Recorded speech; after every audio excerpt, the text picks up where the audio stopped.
Whoa, whoa, whoa, whoa. Hey, everybody, welcome to another episode of Keys to the Jet, your favorite podcast. Let's see. Thank you. Hope everyone is having a great weekend. If it's your first time here, well, then,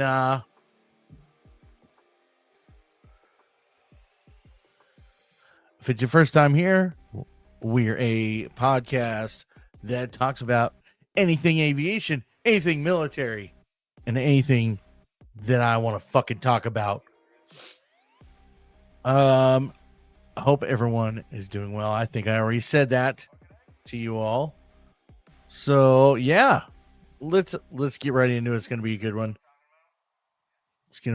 Let's see how long. Let's see how far I can get this episode. Let's switch over here. It's going to be a good one. We're going to go through. I'm going to take you on a little journey. And then we're going to go this day in aviation. And then we're going to go into some news. And then, we're going to talk about whatever the hell we want to talk about. If you're a long-time listener, first-time caller, thank you. I love you all for supporting us for so long. Yeah. All right, let's get into it. All right. Welcome back to another episode of Keys to the Jet, where we talk about aviation history, and occasionally a little green men from outer space have been crashing into the U.S. Now I know what you're thinking. Red aliens are real, and they've been out there crash landing in our backyards, just like my old Ford Escort on its last leg. Well, buckle up, because today we're diving into 10 UFO crashes that have happened or supposedly happened in the U.S. of A. And let me tell you, these aren't your average drunk guy in a UFO type of crash. No. These are the real deal, or at least that's what the conspiracy theorists say. And if you believe in aliens, well, yeah. All right, let's get into number one. Let's kick this off. Let's see. I'm sorry. I have a little script sort of thing here. I'm not real good at this. Number one, the Roswell incident, 1947. Let's kick this off with the big one, Roswell, the OG UFO crash. This one went down in 1947, and folks around here are all still talking about it like it was yesterday. Picture this, a rancher in the New Mexico desert finds a debris field that definitely isn't a weather balloon. Though that's what the official story we got later, of course. He calls it in, and before you could say government cover-up, the military is in full gear, scooping up the wreckage and calling it nothing more than a weather balloon. But let's be real. When if weather balloons had shiny metallic materials and bits of alien tech? The military's quick cleanup squad practically sealed this case with a conspiracy stamp. Rumors fly that they took alien bodies and ship parts, and to this day, people are convinced the military is hiding the truth in a box labeled top secret alien technology. It was aliens, and of course, there's a famous weather balloon line that's about as believable as your friend who says he only drank 2 beers before getting behind the wheel. What do you think? Aliens? Or just another oops, we spilled something moment by Uncle Sam? I mean, I don't know. I wasn't alive back then. I can't say. Excuse me, I'm going to get some water here. All right, let's go into number two. Number two, the Kecksburg UFO back in 1965. Next up is the Kecksburg UFO crash, which happened in 1965 in Pennsylvania. A UFO that described as acorn-shaped came flying down and crashed into the woods, giving off a weird glow. Local residents were the first to get an eyeful, but it wasn't long before the military showed up, often as they do, and the UFO was quickly taken away for safekeeping. Now get this. Some folks swear they saw a military trick carting off a craft that looked like nothing on Earth. What did the military have to say about it? Oh, just simple. It was a meteor. Sure, because meteors are known for their aerodynamic acorn shapes, right? Not to mention, they said the glowing object was some sort of natural phenomenon that's turning the freaking frogs gay. I'll admit, a giant acorn falling from the sky makes perfect sense, except that it didn't. And I don't know that. Fast forward to today, and Kecksburg remains one of the top UFO mystery hotspots. So, what was it? Alien tech? A space capsule? Superman? Or maybe just some weird meteor that's still the most polite extraterrestrial object we've ever met? Like, remember the meteor on Joe Dirte? He thought it was like gold and stuff like that. He thought it was a meteor, but it just turned out to be a big old piece of shit. Remember that? He's like dipping his fries and stuff inside of it, man. That's crazy talk.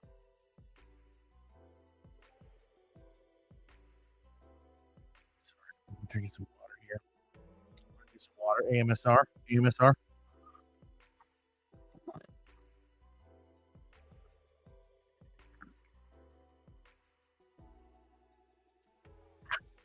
Was it good for you? Uh, wow. That's pretty good. That's we've only gone through two. Oh, the Shag Harbor incident is number three. Apparently, this happened in 1967. Now, I'm not gonna lie. I went to Chat GPT and to see if they would help me with this. Right? Okay. This is what they helped me with. So don't. I didn't make these up. These aren't off my own head. These are from my AI friend. I'll be transparent about that. I use it sometimes. I use it heavily to do things, and it's a tool. So I'm using it as a tool. Uh, yeah. All right. Jack Harbor incident. Heading north to Canada now for a little UFO mystery in 1967. That's not in the U.S. This is fucking North America. Whatever. Now I'm gonna talk Canadian, right? The Shag Harbor incident, eh? So picture it. You're in the peaceful Canadian wilderness, sipping maple syrup from a tree, when suddenly you see a UFO crash in the water. Naturally, a bunch of locals think they've seen something straight out of a sci-fi movie. But here's the kicker.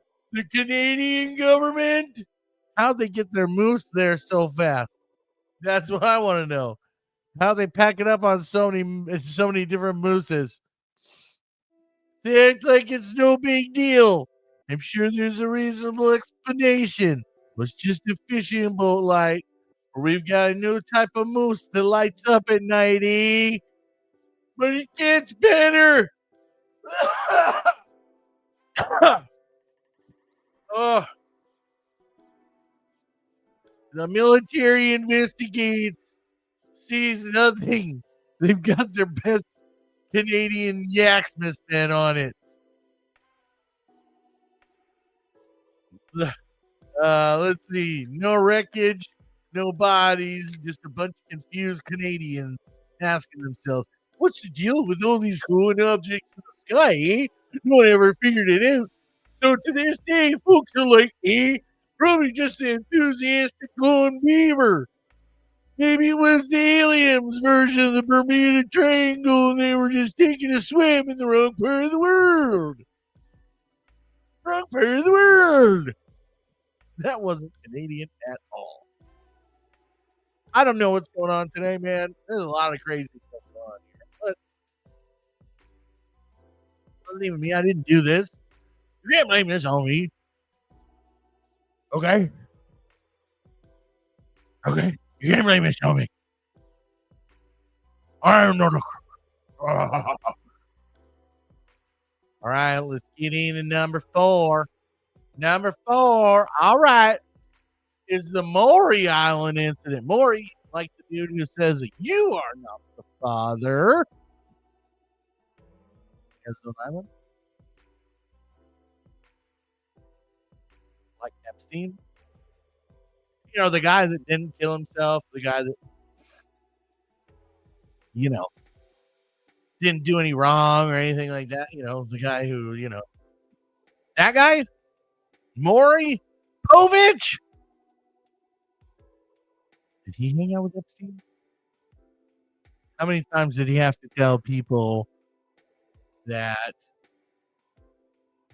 Epstein sold in the sex trafficking?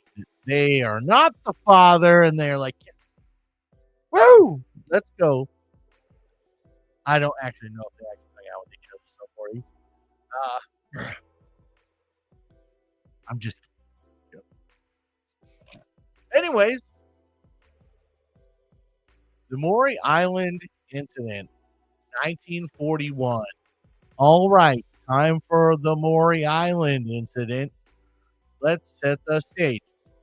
It's 1941, and two guys, Harold Dahl and his buddy, who honestly could have been named just another guy in an UFO story. We're cruising along the coast of Maury Island in Washington State when they saw a flying saucer dumping molten metal into the water. Molten metal into the water? Why were they doing that?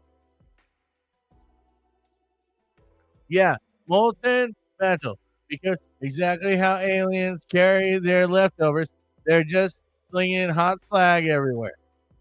So the guys reported to authorities, and of course, the government sends some military guys to investigate. But here's the kicker: the military guy investigating the incident ends up dead after a plane crash a few days later. Now, I'm not saying aliens are responsible, but I am saying that this whole scenario has all signs of intergalactic. Oops, I didn't mean to kill that guy. Moment. The official story? Nobody knows. The weather balloon? Yeah, aliens just casually tossed molten metal into the water while sipping on a martini. No biggie, Maury. Maury Island remains one of the biggest, one of the most mysterious UFO events, with more than enough material to fuel some very confused conspiracy theories. Amazing what we get out of this. I don't even have a tinfoil hat on for this one. I don't have my tinfoil hat on. I forgot to put it on, guys.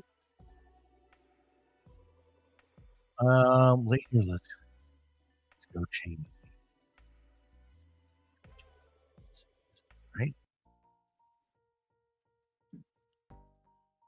Yeah. Yeah, this is exactly here. Let's go feed the ducks, dude. Oh, dude. Look at all these aliens in here, dude. Oh, yeah. Okay, dude. All right, dude. Number 5, dude. The Lubbock lights, bro. Okay. Like in 1951, we got off to Lubbock, Texas. Got a nice little show courtesy of a UFO that was apparently proxying for its intergalactic Broadway debut. But people saw a formation of bright lights moving in a perfect formation across the sky. Yeah, it was so orderly that it made the military start sweating like a kid who just realized they didn't study for the test. Oh, wow. The military, in true military fashion, dude, claimed it was just migrating birds. Birds? Information? What perfect with perfect lightings? Birds are always in formation, bro. Makes total sense, right? Birds are known for making geometrical patterns in the sky. Look, I'm no ophthalmologist, but I'm pretty sure birds aren't just for flying squadron, especially not ones with their own effects crew. Still, the government's stuck with the birds excuse, and the people of Lubbock, is that Texas? Had to settle for the idea that their town was being visited by something a little more coordinated than your average chicken crossing the road. Oh, should have used that the whole time. Damn, dude. Damn, bro.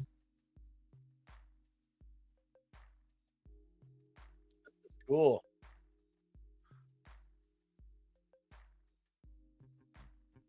This is gonna sing a song about UFO. What? What? What? Singing a song about UFO. Singing a song about UFO. What? Let's see if I can make it a song. The Aztec UFO incident was one of those stories that just screamed conspiracy theory. Oh, yeah. I'm just kidding. That's fucking stupid. My bad, bros. You know, there's a lot of cool UFO stories out there. I don't know them all. I know a few. I only know some. I don't really know fucking any, dude. I remember this one time when I was a kid, man. I thought I saw a UFO, dude. And then, like, I was like watching X Files. Remember X Files? That shit was crazy, dude. If you kept the light off, bro, and you stared out your window, you'd be like, "There's an alien! There's one right there!" And you would see like a fucking alien face, but then it just turned out to be your brother or sister, or dad, anybody. Really, it could have been a family member, a dog. And then you're like, "Oh my god, I'm never watching X Files again." Then you turn on X Files again, and it fucks you up, dude. Then you can't go to sleep for like 3 days. You're like, man, I don't want the aliens to come probe me. Maybe some people do, but when you're a kid, you really don't want them to probe you. Because first off, you probably don't know like what that is exactly, right? And because it doesn't sound great. And then secondly, like you're like, oh well, alien, it's an alien, you know? Crazy man. We could go for a few through.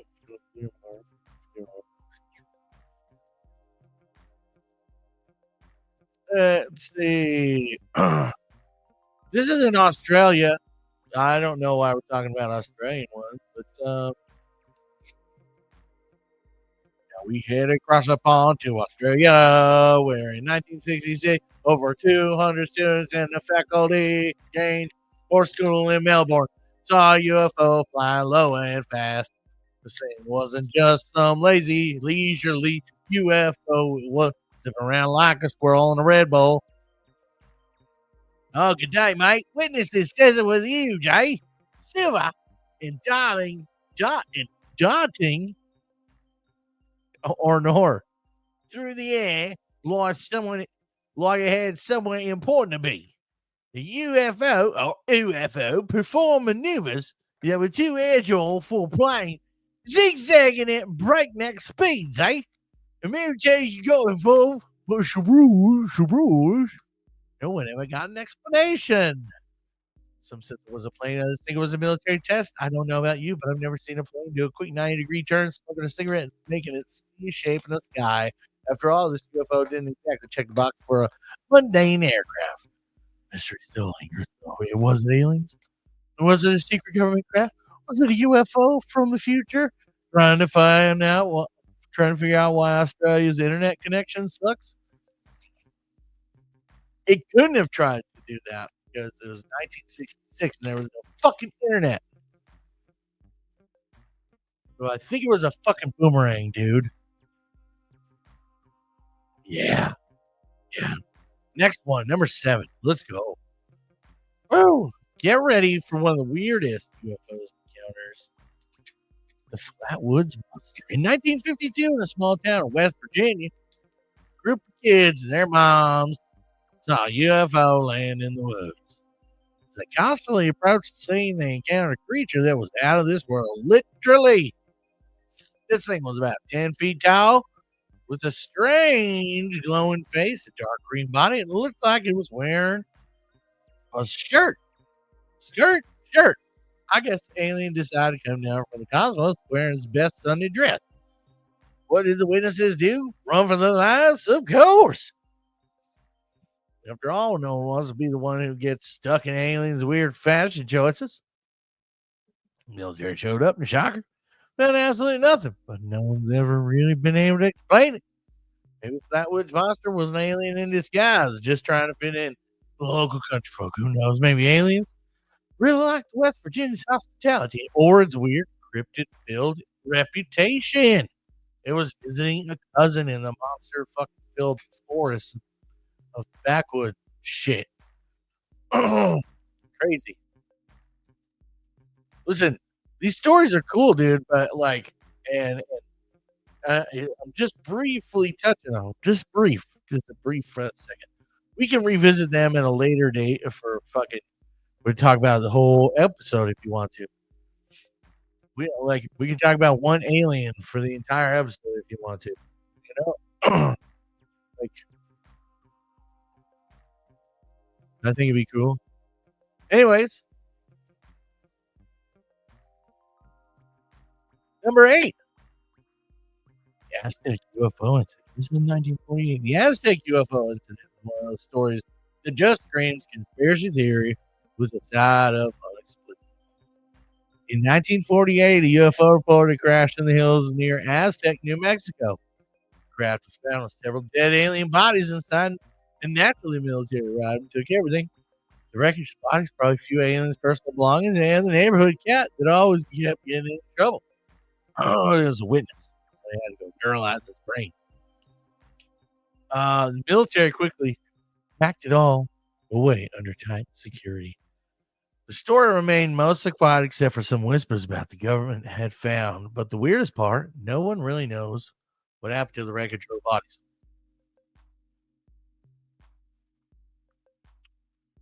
They probably put it in a U-Haul truck. Some believe they were stored in a secret facility. Oh, like one of those indoor storage units. Oh, world. Let's see. Stored and say, well, this thing is all just one big hoax. Whatever it was, it remains one of the most anticipated UFO incidents. We'll probably never know full story. But hey, let's just keep on tinfoil hats ready just in case. Pardon me. It'd be crazy if like some of those like indoor facilities were just a cover up to like store random UFO shit that they find. Like, oh, better fuck keep this away from the crazies. They'll kill people if they get a hold of this. You know?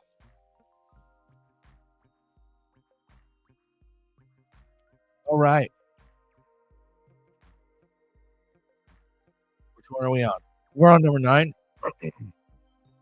Number 9. 1950 at the Great Falls UFO site.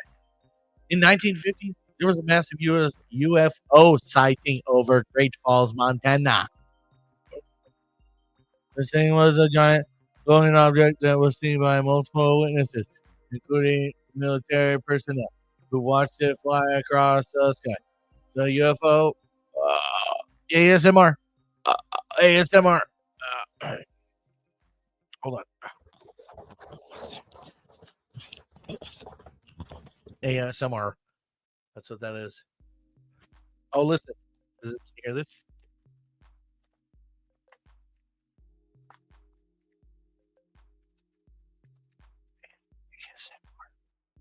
Does that relax you? Are you relaxed now? Are you relaxed? Does this relax you? Hold on. Does this relax you? You hear that?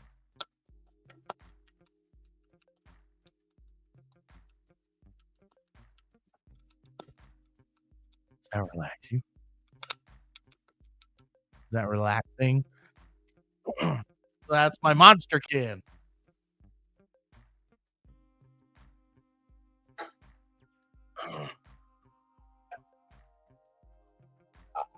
Oh, that's okay.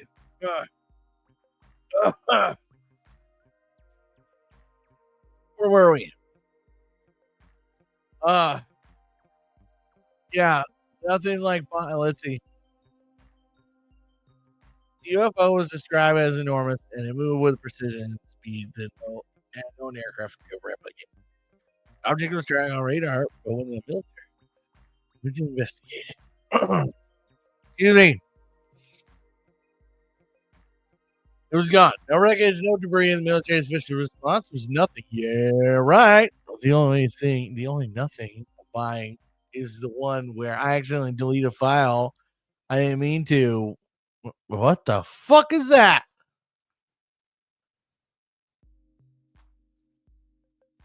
Whatever it was, this UFO signing remains explained.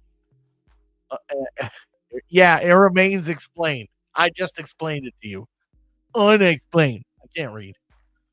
Was it an alien craft? Was it something more terrestrial, intestinal? I don't know, but I do know when the military says nothing, you can pretty much guarantee the truth is somewhere between classified and we hope you forgot about this. Wow. Wow.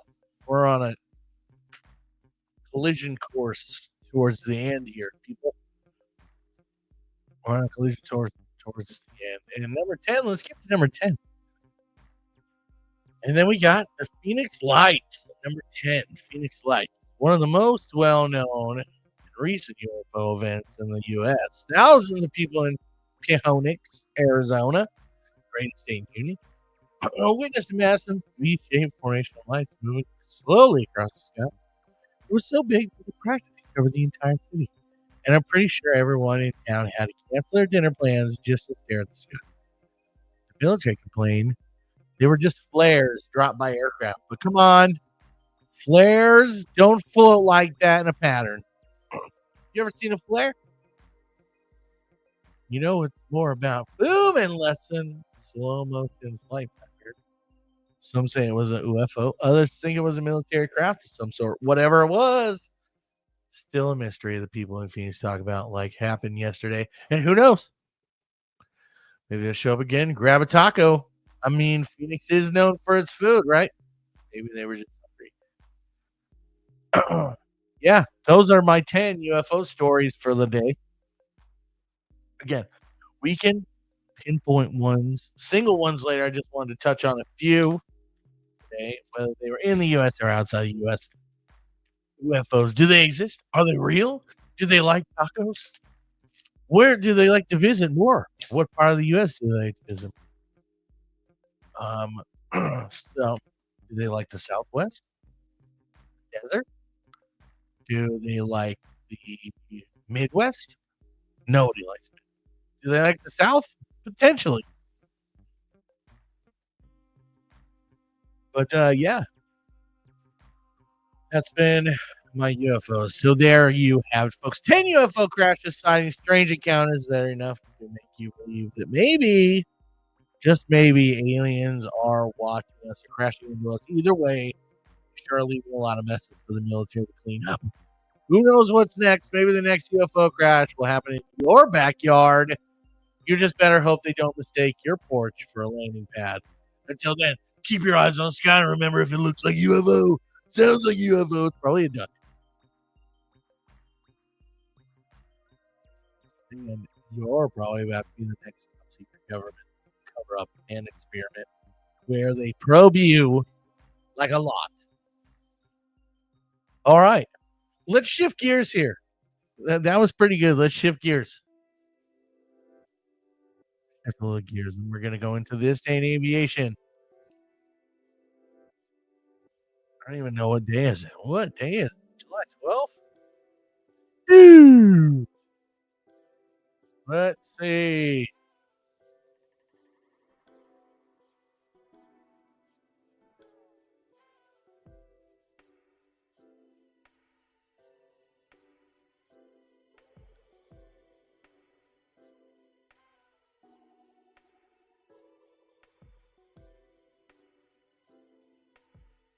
On July 12th, 1980, the first McDonnell Douglas KC-10 A extender made its first flight in Long Beach, California, with company test pilots Walt Smith and George Jansen, flight engineer Lee Hazel, flight test engineer Guy Lowry. Based on the DC-10 commercial transport, this aerial tanker can carry 356,000 pounds of fuel, using a flying boom to refuel Air Force aircraft in flight. In fact, I believe it's retired now. It could also carry pallets, cargo, shit like that. But yeah, I believe it is retired.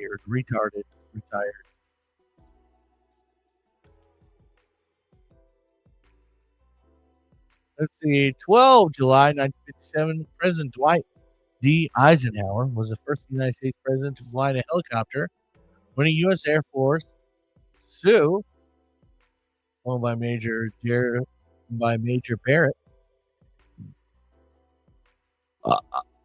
SMR, or the White House lawn for Camp David and presidential retreat in the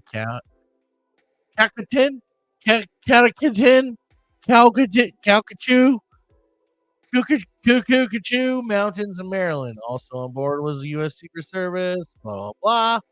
Helicopter was intended to rapidly move the president from White House to Andrews Air Force Base, whereas Lockheed Constellation would be standing. Nice, dude. Cool. That's a cool helicopter.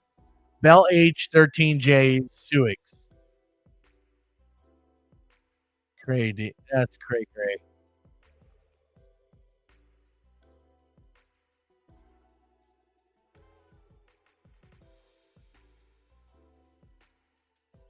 Let's see. What else?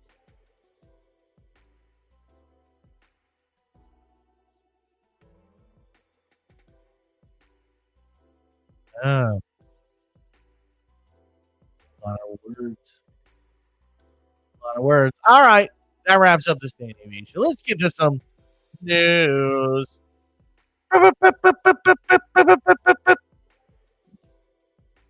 Oh, top stories. This is Air Force Times. I'm in Air Force Times. Here with me. This is a top story. Some A-10 warthogs may dodge retirement under proposed Senate bill. Oh, good. It's fucking stupid for them to retire this thing. I know it's old. A lot of people who say it doesn't have its place in combat. Everything else can do what it does. You're wrong. Shut the fuck up. Budget. Let's see. Some A-10 warthogs can get a reprieve from total, and this from Air Force Times, not me. Reprieve from total retirement as Congress moves to reverse guns cuts, dramatic cuts in its proposed fiscal 2026 budget. Pentagon's budget, which Department released in June, calls the Air Force to retire its remaining 162 plane fleet of A-10 attack aircraft. 2 years earlier than originally intended. It also calls for canceling the E-7 Wedgetail in favor of the E-T Hawkeyes and space-based sensors, cutting the planned purchase of F-35 Joint Strike Fighters down to 24 or nearly in half. Both E-7 and F-35 cuts sent shockwaves to the Air Force community, prompted 16 retired four-star generals and 6 former chief of staff to speak out against change. The top congressional leaders urging lawmakers to change course. Oh, let's see. Committees and they will require the Air Force to keep at least 103 warthogs in 2026 and add 10 more F-35s to service by 35. To buy 35 of the fighters. Let's do it. Let's go. Let's buy more. Let's fucking buy more. DARPA ends cargo seaplane program. What? Eyes new uses for tech. What? Cargo seaplane program. The DARPA has ended its experiment to create a heavy cargo seaplane. Nearly 3-year-old Liberty Lifter program was intended to design and build a possibly float and fly a long-range, low-cost seaplane that could take off and land in rough seas. DARPA said in 2023 that it wanted the plane to have roughly the same size capacity as C-17 Globemaster, which can carry more than 170,000 pounds of cargo, such as M1 Abrams tanks. Oh, wow. That's interesting. I'm always trying to fucking build and engineer something, man. Let's see what else we got.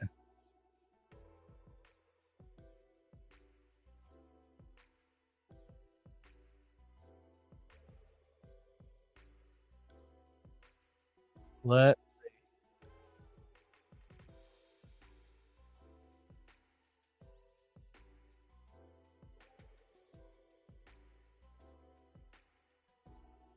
I'm trying to find some other things here.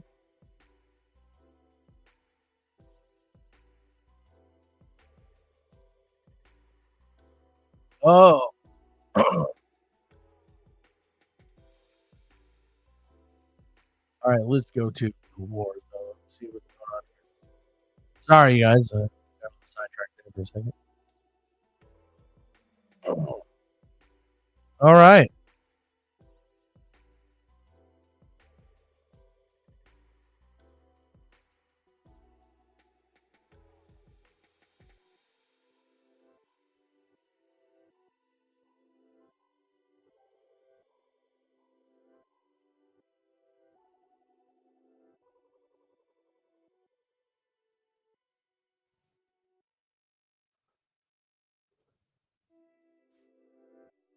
Yeah. B-1B to finally get new external pylons, drastically expanding missile potential. Boom on KC-46 tanker just broke off during F-22 refueling mission. That's the one I want to see. This is crazy, dude.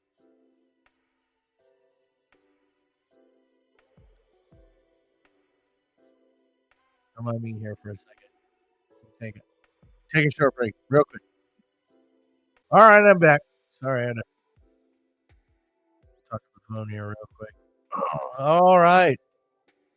Let's see. U.S. Air Force K-46 Pegasus tankers lost its boom transmission today off the coast of Virginia.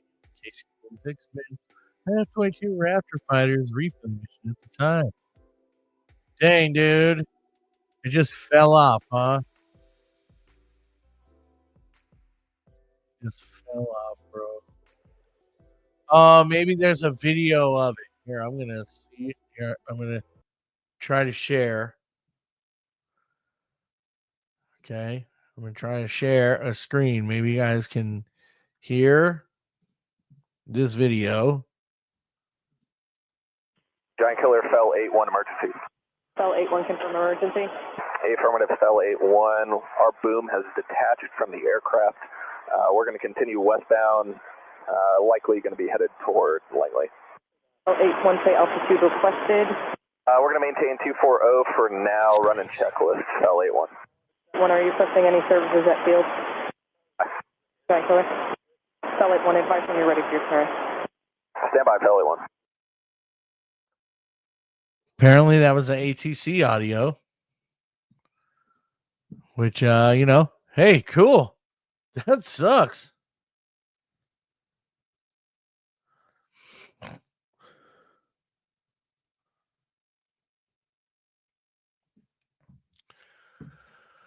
Man, that would just it wouldn't be fucking cool at all, man.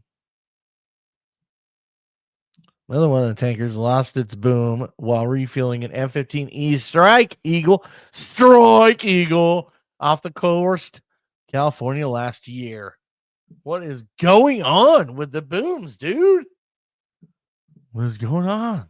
It's the booms, bro. Navy puts gutted FA-XX next generation fighter program in a wish list to Congress. Reports. F-22 Raptors will be the first control fighter drone collaborative combat aircraft China's mysterious chronoplan seen in full for first time. Ooh, China has an chronoplan, dude. Holy shit, things are getting real, dude. Okay, if you don't know what a chronoplan is, look up the Caspian Sea Monster. Holy shit, bro.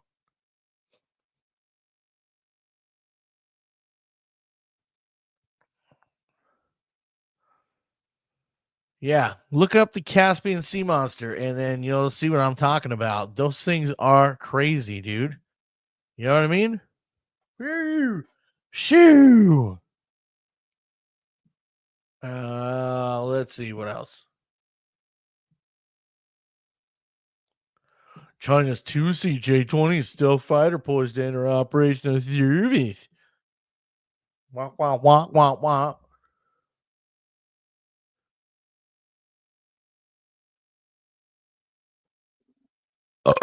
ASMR.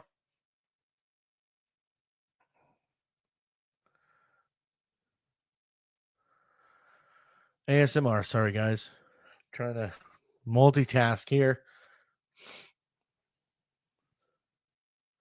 Trying to multitask. Hope everyone is doing okay. Let's see. What else? What else? We're talking about China's 2-seat fucking operational service thing here. No. No, sir, I don't like it. Fuck that piece of shit.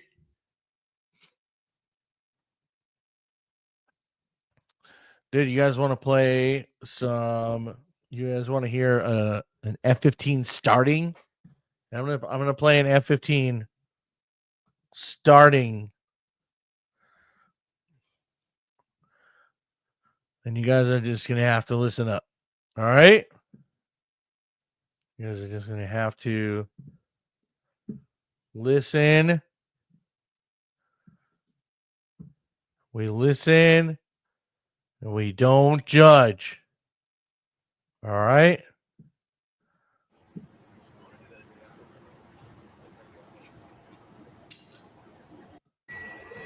Here we go.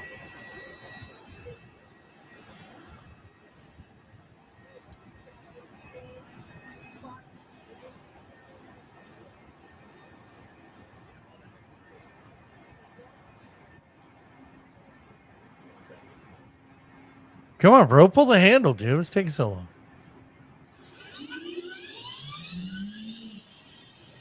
Here we go. I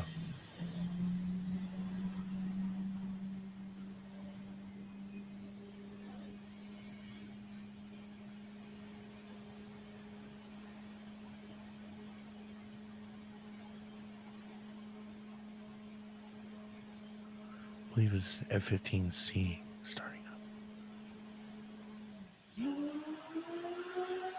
Ooh, do you hear it?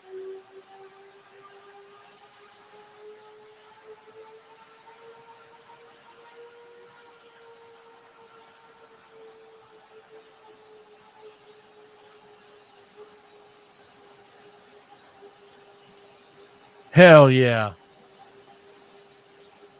Hell yeah. That's what I'm talking about.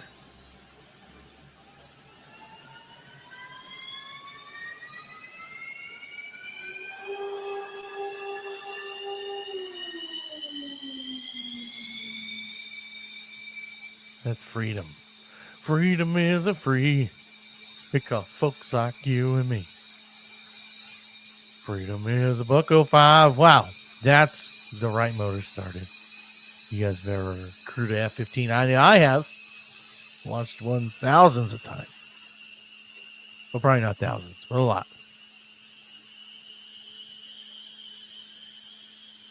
All right, ready for the second motor? Here we go. Listen.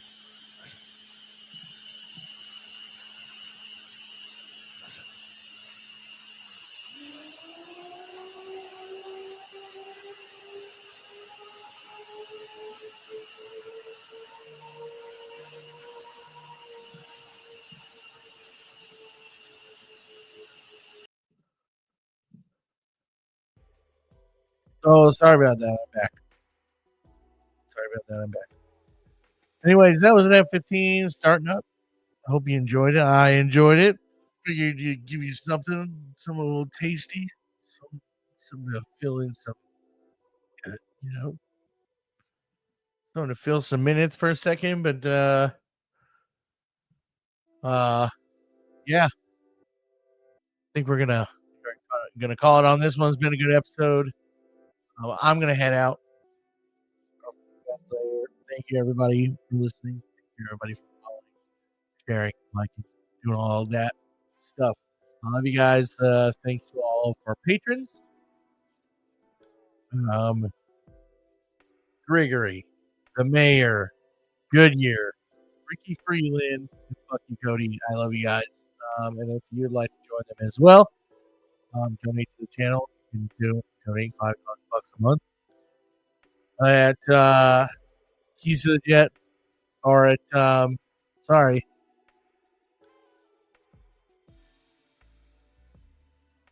You can go to patreon.com/Keys to the Jet podcast.